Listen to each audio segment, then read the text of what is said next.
Welcome back to Previously Prohibited. I'm Jenin Younes here with my co-host Melissa Whitty, and we're thrilled to have with us today Mouin Rabbani. He is a Middle East analyst of Palestinian origin, and I've been following his Twitter for a while. I think he writes some of the smartest tweets on the site, and so we're super excited to speak with him today about the situation in the Middle East, and we'll get into a few topics. But thank you so much for joining us, Mouin. Well, thank you very much for having me, and it's a real pleasure to be on your show.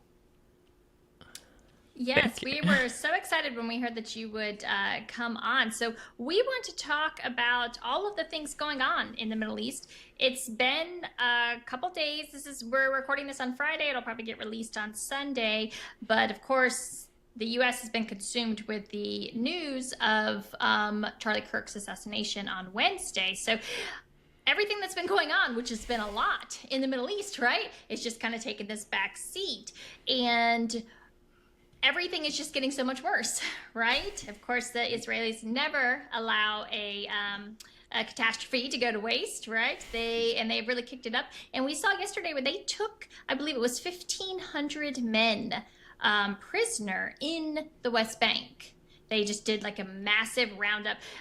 Just for people to understand the scale of that, Israel, in all of its prison population, has about 9,000 prisoners. So they took, almost 20% of their total population. They added another 20% to their prison population in a period of 12 hours yesterday, which is incredible. I mean, it's just like, what's going on? Yeah. Just to clarify, the Israelis often do these kinds of mass roundups.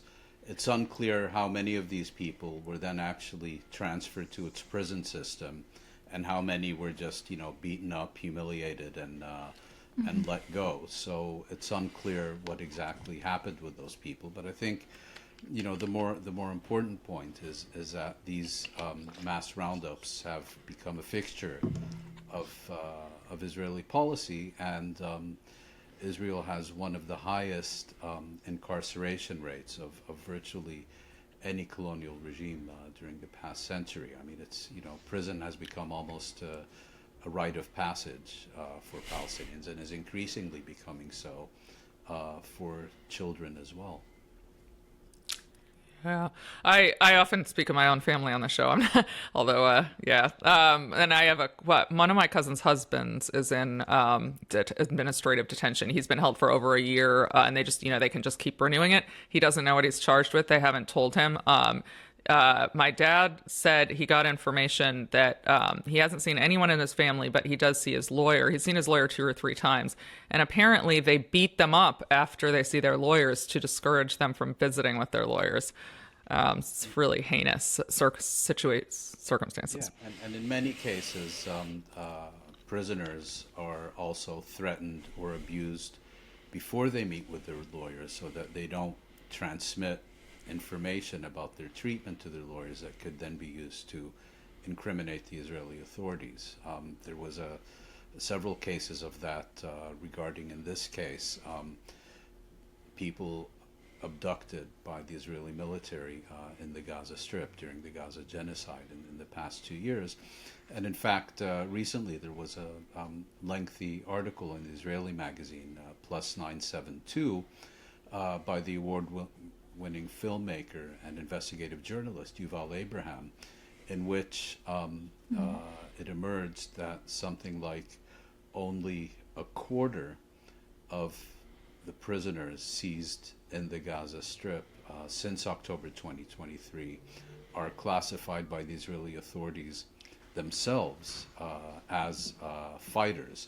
There's reason to believe that even that figure is an exaggeration, but it basically confirms that the large majority of them are hostages.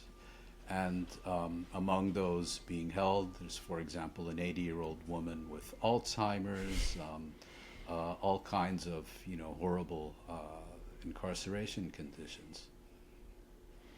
Yeah, I think it's important to also remember that prior to October 7th, the U.S. security I believe it was the NSA had published numbers on estimates of Hamas, numbers of Hamas, members of Hamas, and they had pinned the number at around 30,000 members, right? And of course, not all belonged to the militant wing. This is just, it is in fact the governing authority in Gaza. So if you are a member of like the health ministry or whatnot, you are a member of Hamas. And so 30,000 prior, and now we know at least they're claiming they have murdered or they have killed 50,000 military-aged men, which they are, of course, claiming were Hamas. So now they've killed 20,000 more than were actually members of Hamas on October 7th,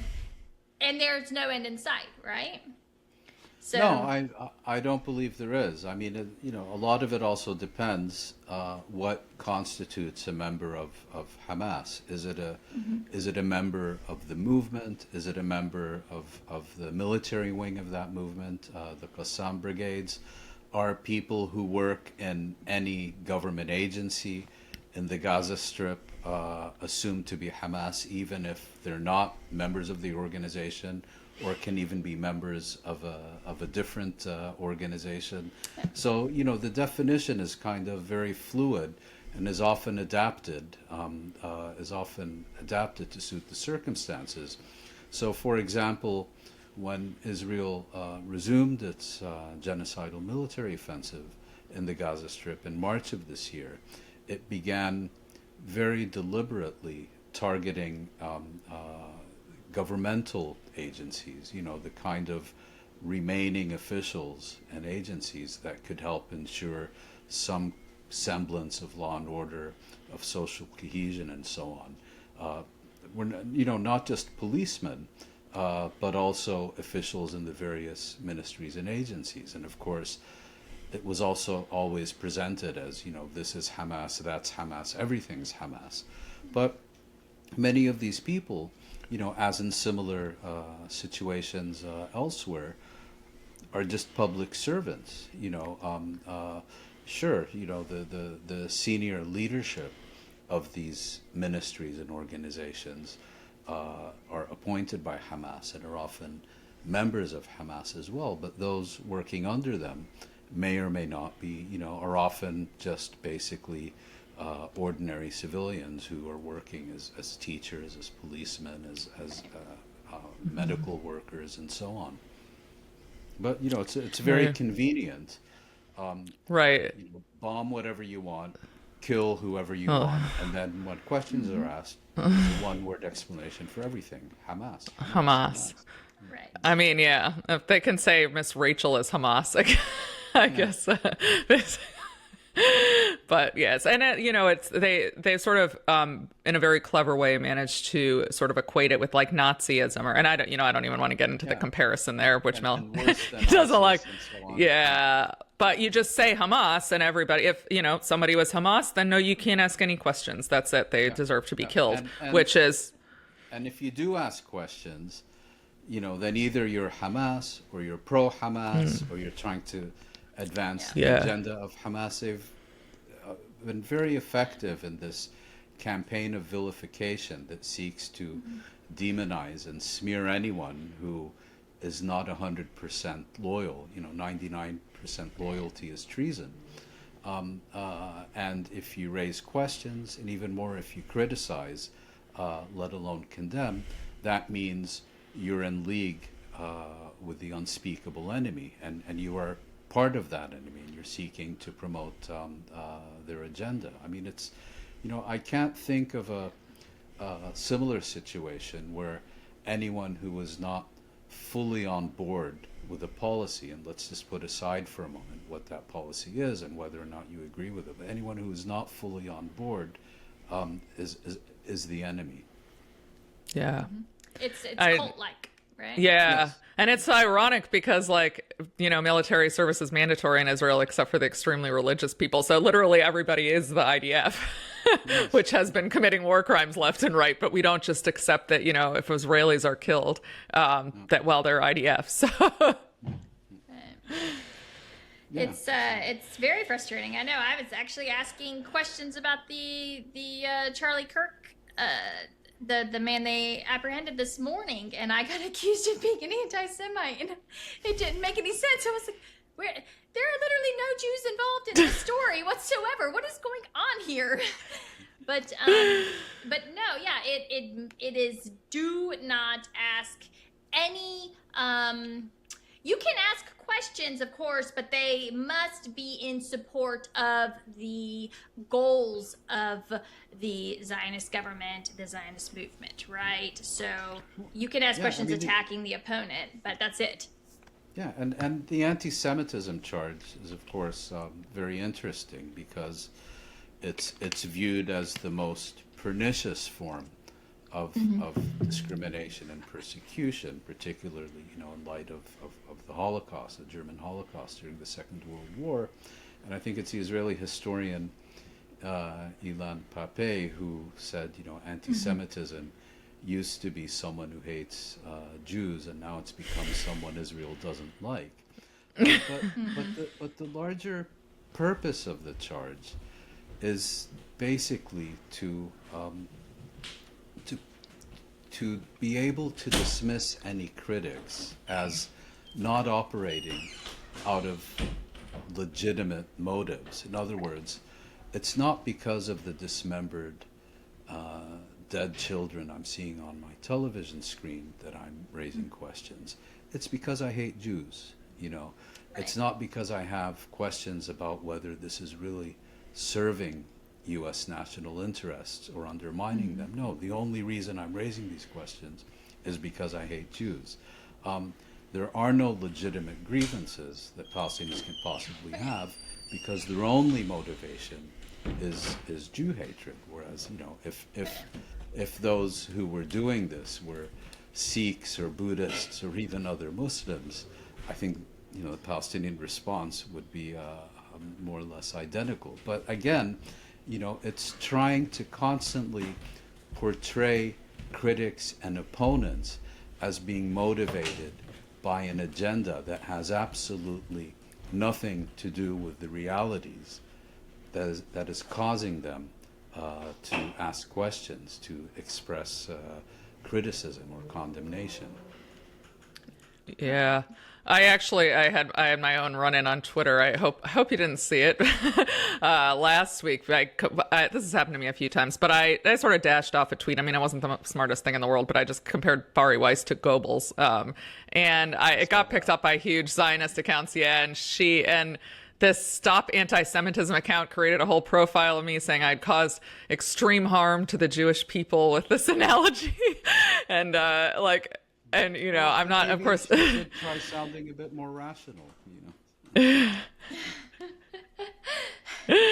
it is and it's very effective, right? Yeah. Because people don't want to be called. Nobody wants to be called racist. You don't want to be called a bigot. You don't want to be called an anti-Semite, and it's been a very effective form of social control to stifle criticism.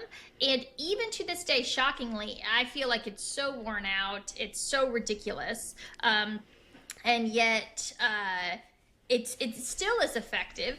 And so I guess I had a question about, do you think that plays a role in kind of the way that we see how the Gulf states have responded, or perhaps maybe not responded, to what we're seeing in Gaza? Yeah, no, I don't think it does, and I'll get to that in a moment. But first, I'd like to say, on this charge of anti-Semitism, yes, we've seen it all the time in the U.S., but historically, it's actually been particularly effective in Europe. Most of which was occupied by the Germans during the Second World War. Most of whose population in the 50s and 60s and 70s will have had direct experience of the Nazis, or had parents who were still talking about it. And, the thought of being in any way associated with that just produced such horror, that people wouldn't touch it, wouldn't touch this issue with a 10-foot pole out of a sense of shame and revulsion. that they could be put away like this. But I think what's happened, particularly in the past 2 years, you see, for example, these campus encampments, the anti-genocide demonstrations, and so on. People are, and in which Jews have been playing a prominent role. And now we're seeing increasingly, Jews being denounced as anti-Semites. And I think for a lot of people, something's not registering here on the one hand. And at the same time, the ease and gratuitous manner in which this accusation is being flung around right, left, and center has led a lot of people to question, its veracity. So I do believe that it's lost a lot of its potency, particularly when Israel is now directly being accused of genocide or having been found guilty of genocide by the world's leading human rights organizations, whether Palestinian, international, or now even Israeli, where the world's highest court, the International Court of Justice, is now essentially putting Israel on trial for genocide. And I think that for a lot of people has given them a sense of freedom to be able to stop applying this double standard to Israel, where you can never judge Israel according to the same standards and the same criteria you would apply to any other state. And now people are increasingly comfortable saying, well, why can't I talk about Israel, the way I talk about Nigeria or Hungary or any other country. So I think, what's often described as the barrier of fear, the ideological straitjacket has been irrevocably shattered.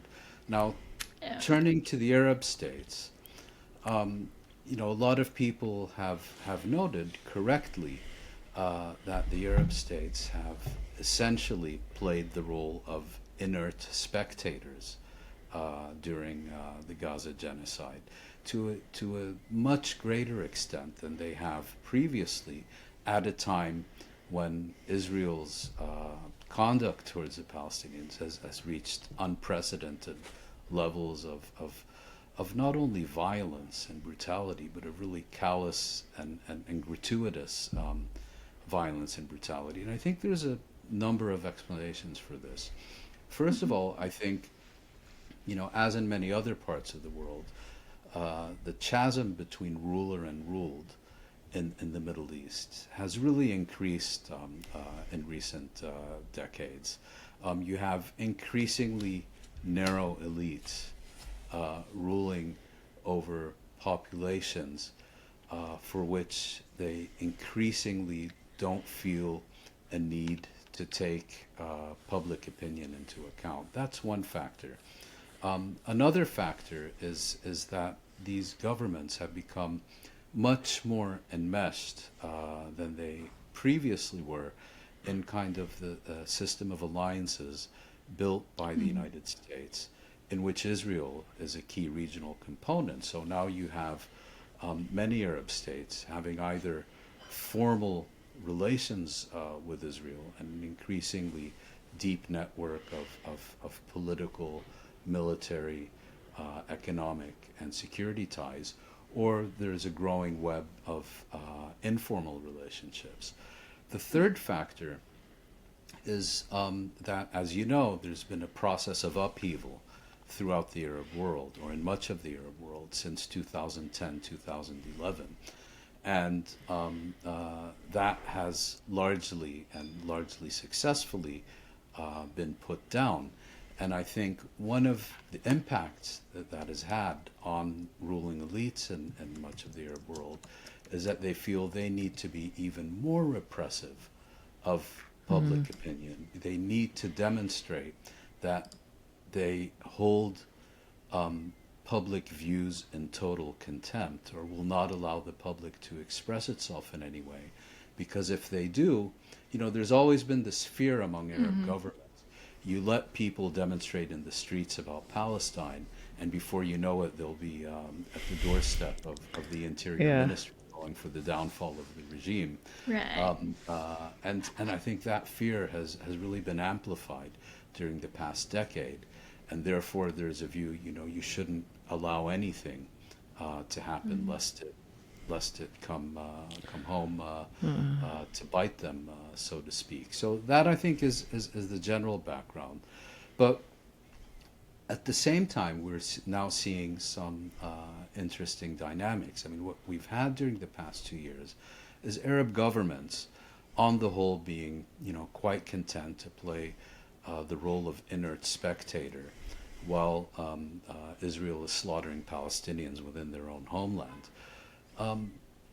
But something changed, I think, first in February when President Trump made his Gaza Riviera proposal, because all of a sudden he was proposing that this whole issue be resolved at the expense not just of Arab governments, but of those Arab governments who are Washington's closest allies in the Arab world.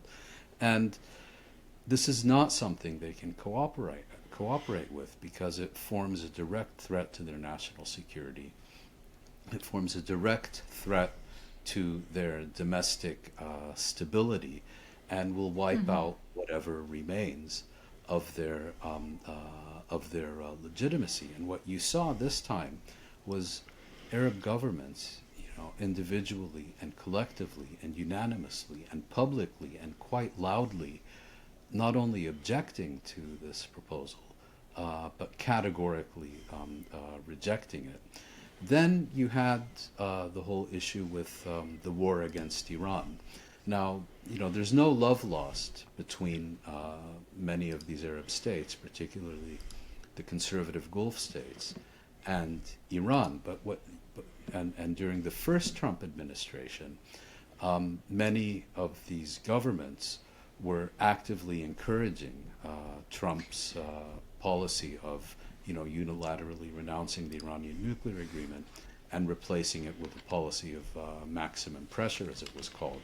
You had a very close alignment between the United States, Israel, and conservative Arab states to weaken and marginalize Iran and hopefully create some kind of domestic crisis then. But several things happened at the tail end of the first Trump administration. First, Iran didn't claim responsibility, but it was obvious that it was Iran, launched a sophisticated drone and missile attacks on the key oil installations in eastern Saudi Arabia. And the United States did nothing in response to defend Saudi Arabia. Then, in the context of the war in Yemen, the Houthis, who rule much of northern Yemen, began launching increasingly sophisticated drone and missile attacks on Saudi territory, and latterly even territory of the United Arab Emirates. And again, the United States did not come to their rescue. And so these governments, despite their very close relations with the United States, their budding relationships with Israel, and their hostility to Iran, realized that in the event of the direct armed confrontation between the United States and Iran that Israel has been working decades to unleash, they would be in the front line, and they would be the main victims of such a conflict. And so what you saw during the Biden years, helped by these leaders' disdain for Biden, they began repairing relations with Iran. And rather than normalizing relations with Israel, they began normalizing relations with Iran. And in the case of Saudi Arabia, reached a normalization agreement that was brokered by China.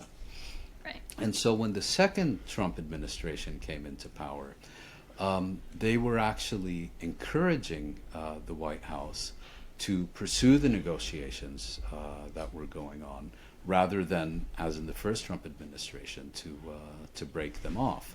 And I think Israel's war against Iran, and later the U.S. participation in it, sent flashing red danger signs throughout the Gulf, because they realize if this escalates further, their missiles are going to be falling throughout the Gulf. And, on the last day of the war, there was this largely symbolic Iranian missile strike against the Udeid Air Force Base, the American Air Force Base in Qatar. Yeah, you can say, the damage was limited or whatever, but the fact that Iranian missiles were falling in Qatar as a result of the Israeli war against Iran, I think, people, the same ruling elites that had looked at Israel as a valuable security partner, an ally against Iran, now began to see Israel as a regional arsonist, as a pyromaniac that's been being given a limitless supply of matches and fuel by the Americans to set the entire region aflame. And I think the latest Israeli raid on Doha demonstrates exactly that. It's Israel that's posing the direct threat to our national security, not Iran, or at least not to the same degree. And now there are even being questions asked about the value of, let's call it, the security partnership with the United States, because this attack couldn't have taken place without U.S. consent and knowledge. Yeah. Otherwise, these Israeli airplanes would have been shot right out of the sky because they required clearance and so on. Were you surprised by the Qatar attack? Well, I was asked about this in a different interview earlier today, and I said I was simultaneously shocked and not surprised.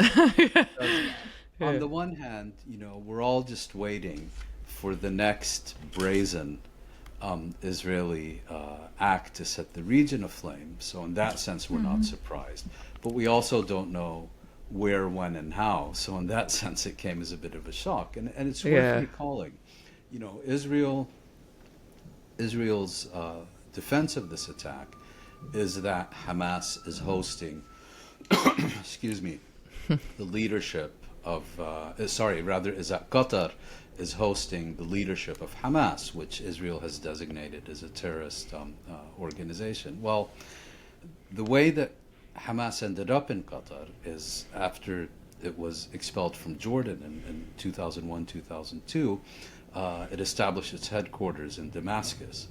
When the conflict in Syria began in 2011, 2012, the Hamas refused to basically do the ousted Assad regime's bidding. There was a rupture between the two, and the Hamas exile leadership that was based in Damascus decided to leave. It had three options. It could have gone to Beirut and continued to operate under the protection of Hezbollah. It could have gone to Tehran, which was not really an option because the rupture with Syria also created serious difficulties in the relationship with Iran. Or it could have gone to Qatar.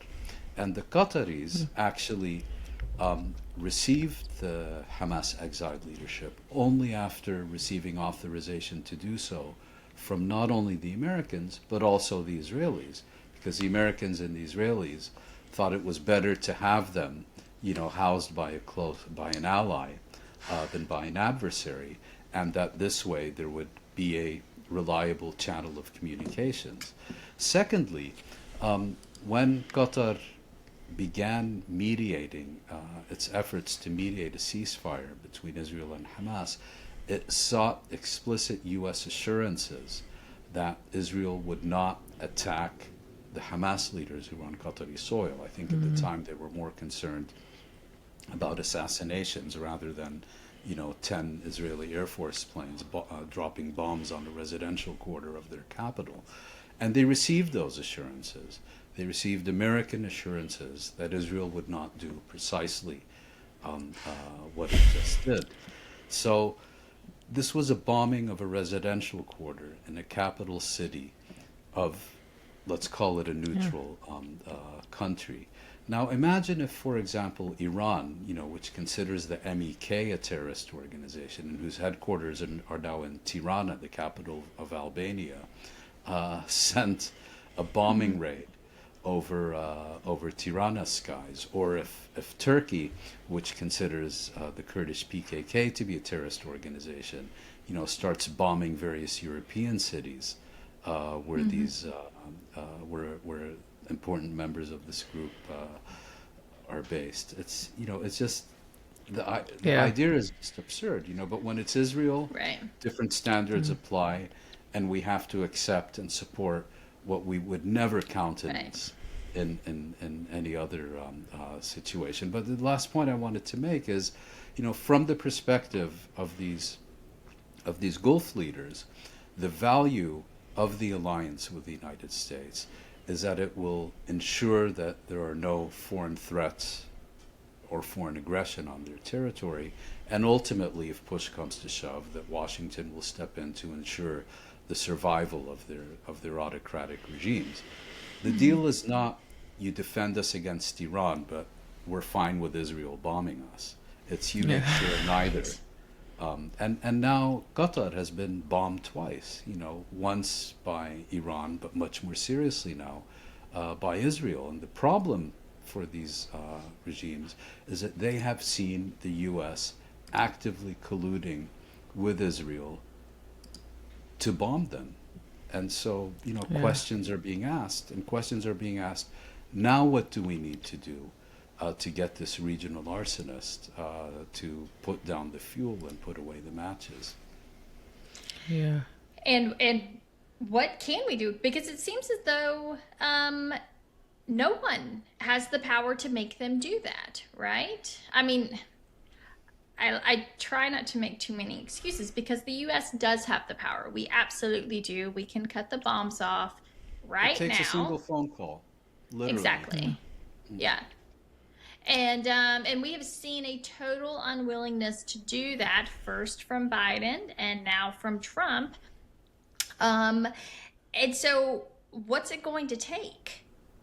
Well, many people during the past few years have recalled this incident during Israel's 1982 invasion of Lebanon, where President Reagan is supposed to have seen horrific pictures of burned and maimed Palestinian children, injured, and Lebanese children injured by Israel's bombing of Beirut, and then picked up the phone, called the Israeli Prime Minister at the time, Menachem Begin, literally used the word Holocaust in describing this and told him it has to stop.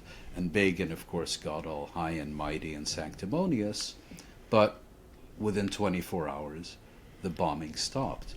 Well, the anecdote is correct, but only partial, because what actually happened is that Reagan got a phone call from Prince Fahd, who was then the Crown Prince of Saudi Arabia, and much like MBS now, the de facto ruler of the country, because the monarch was kind of out of commission, and basically told Reagan, what your Israeli friends are doing to the Lebanese capital is putting us Arab rulers in a really difficult spot, because our inaction is reflecting very poorly on our legitimacy, and you really need to do something to put this on a stop before it begins having consequences for us. And it's that, more than any images Reagan saw, that caused him to act. So you're asking what can be done. Yes, it does only take a phone call from Washington, but I would argue just as importantly, if whoever's in the White House refuses to make that phone call, there is a lot that the Arab governments can do to persuade the White House to make that phone call. As you know, during his recent victory tour in the Gulf states, Trump got pledges of several $1 trillion or whatever of investments in the U.S. These countries could take a collective decision, for example, to sever diplomatic relations with Israel, particularly the GCC states that normalized relations with Israel in 2020. I'm talking about the United Arab Emirates and Bahrain. Jordan and Egypt have peace agreements with Israel. I don't anticipate that any of these things will happen, but the leverage is certainly there. The question becomes, will we reach a point where these Arab leaders, despite all the issues that I've previously described, began to feel that unless they act, and unless they act decisively, their survival is on the line.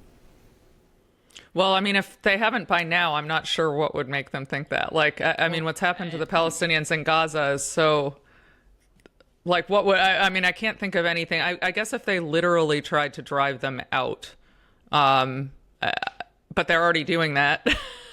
That's what they're doing. So I don't, and I mean, I think, I don't know, I don't know what your opinion is about like Epstein and that kind of thing. It seems to me that one of the lessons the Israel lobby learned after Reagan's phone call in a couple decades is, well, if you have blackmail or, if you're able to threaten leaders, in order to keep them in line, then they can't, make that phone call in the same way. And it strikes me that that might be partially, what's going on.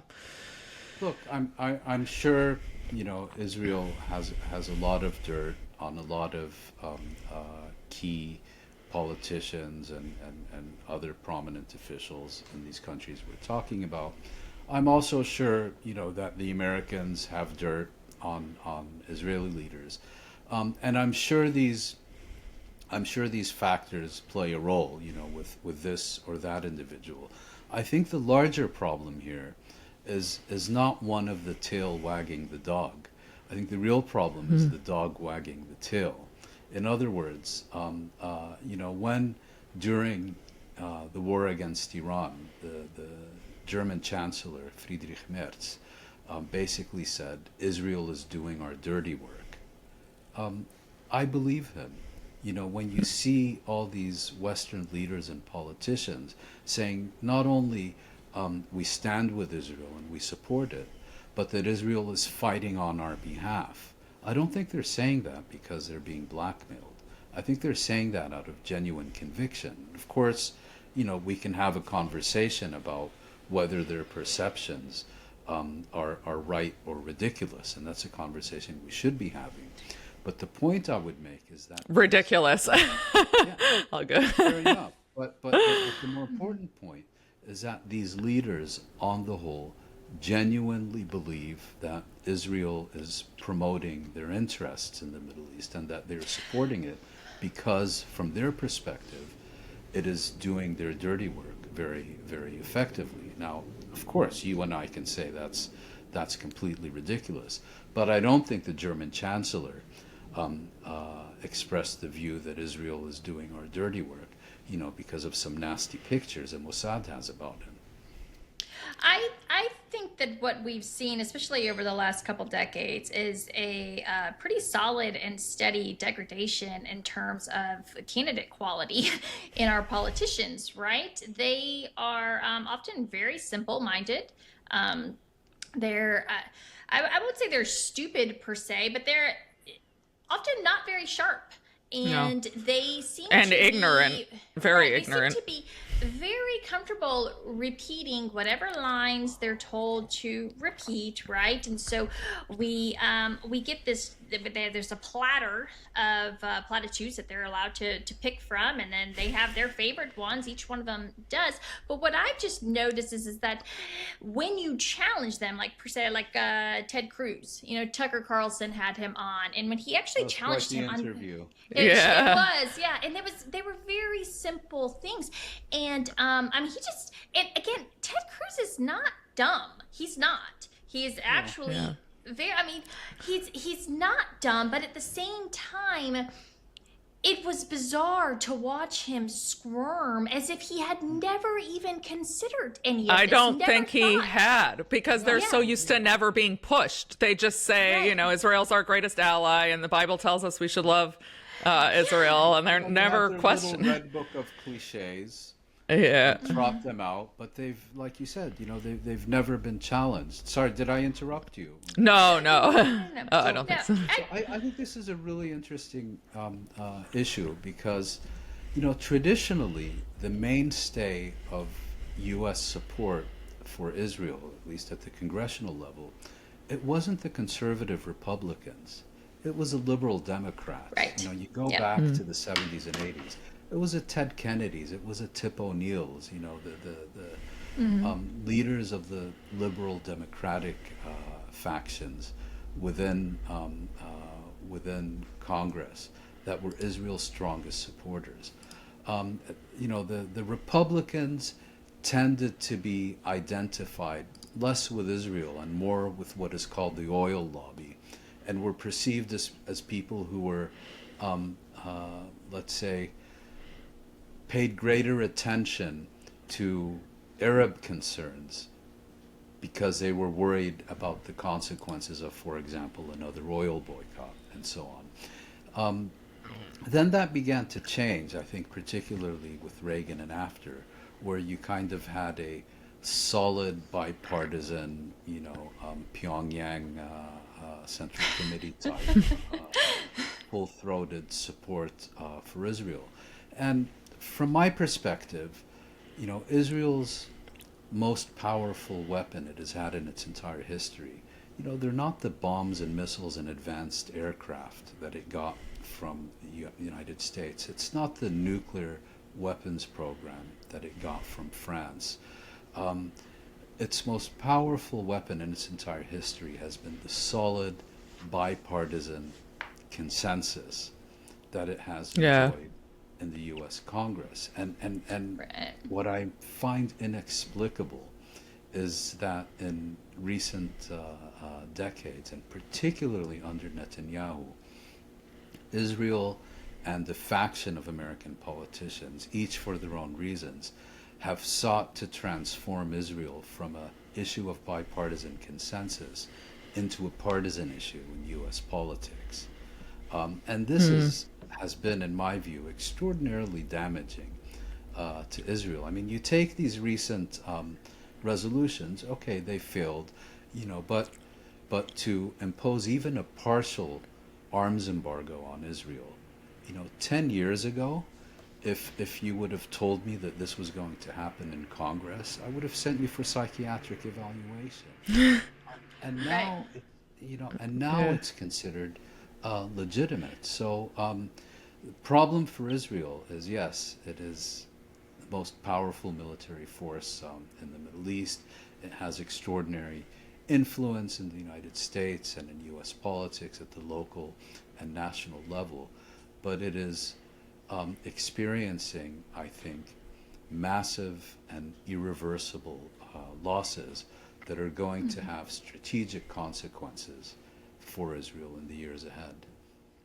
Yeah, I mean, the young people don't, it's over for them. I don't think there's anything I can do to repair its image with young people. And even like conservatives under 30, only 25% support Israel. And So whatever Republicans and young evangelicals.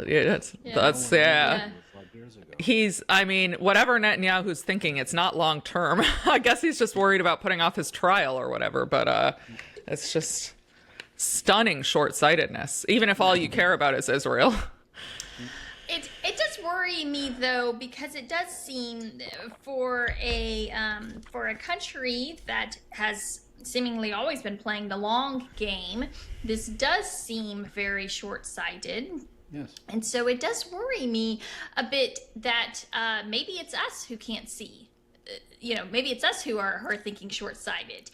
Maybe that we can't see their plan. Is that what you mean? Maybe their plan, because obviously the plan would be some kind of tyrannical, totalitarian regime, right? To just shut down any dissent and shut it down. We will censor you. We will kick you off of social media. We will not allow you to organize. I don't know. I just saw earlier today, apparently in the state of Texas, they have a woman who spray painted F Israel, the whole word, on a church. And now she is facing a hate charge crime and facing 10 years in prison over that. Wow.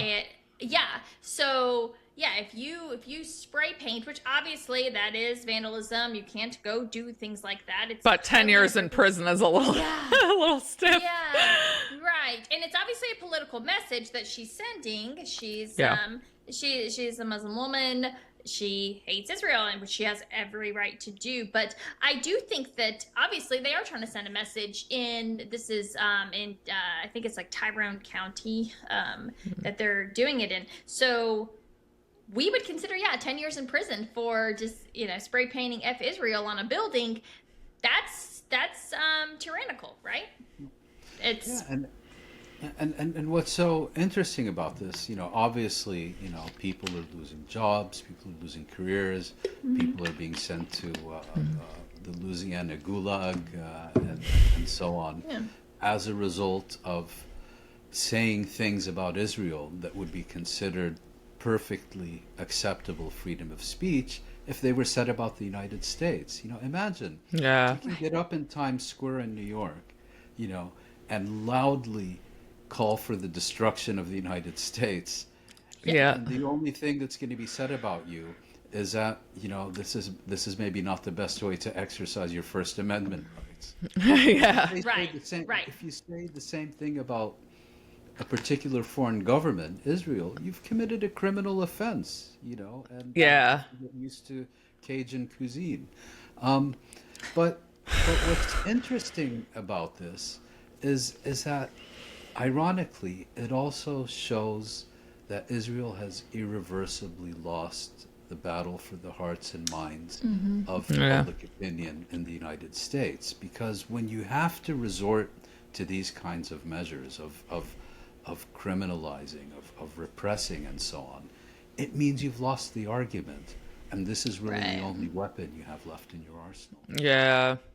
Yeah, that's the State Department said yesterday that they were going to deport immigrants who glorify what happened with Charlie Kirk. And not, they didn't even say like glorify violence, those who celebrate his death. I mean, and it's probably includes, and I condemned those expressions because I don't think we should, celebrate death, even of people who said heinous things about Palestinians.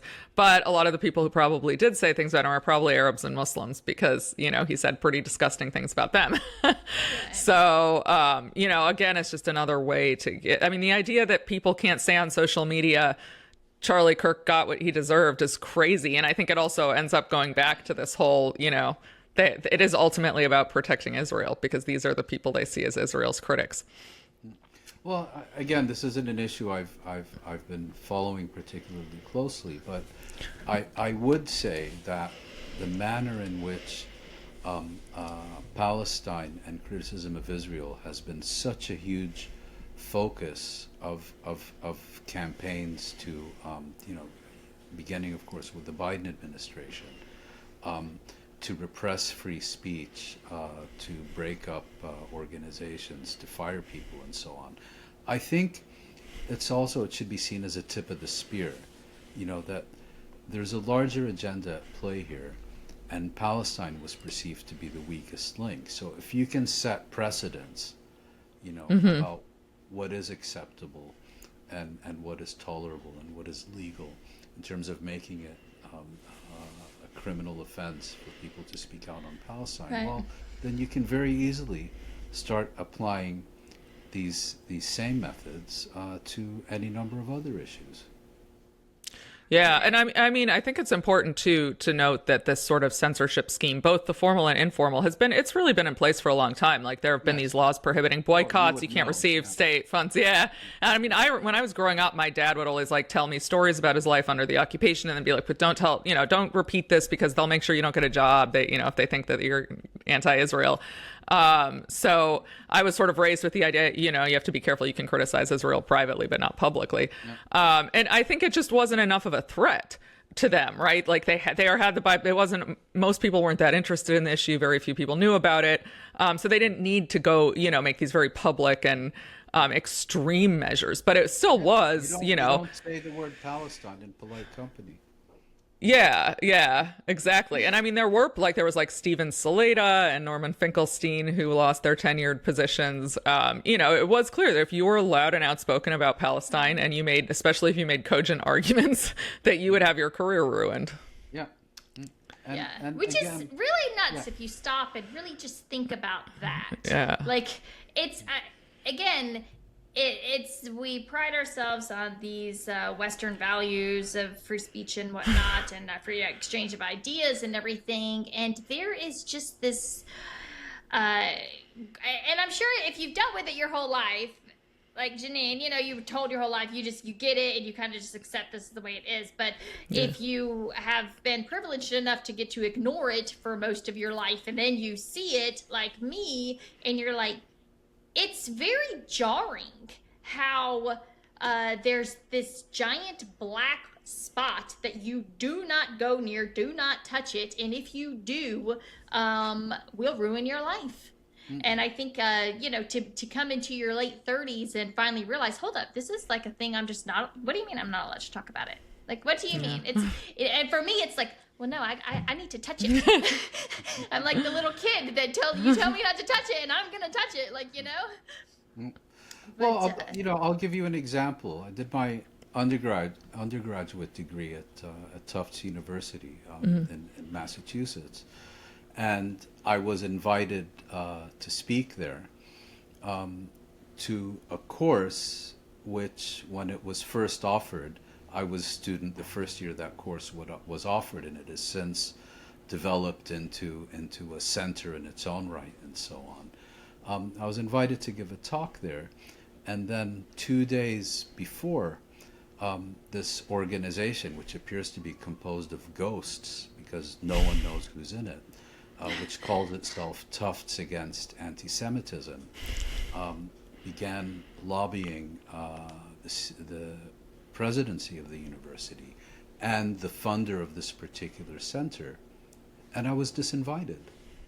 Wow. The talk was canceled at the last minute, and until this day, no one knows who exactly these people are. They have not come public. One journalist that was looking into this was unable to find out who any of them are. I've since spoken at Harvard, Yale, and Oxford without incident. So I can't be that satanic. But it's really bizarre that even these anonymous groups. I mean, look up Tufts Against Antisemitism. I'm writing it down. It doesn't exist. It doesn't exist. So strange. Wow. Well, that was extremely fascinating. We could talk to you for another few hours, but I'm sure you have other things to do. So I'm sure we took up enough of your time. Yeah, and we'll have to get you back sometime and get your insights. It's really fascinating to hear from someone so knowledgeable. Thank you so much for joining us. And hold on one sec before. Bye, guys. Bye. Bye.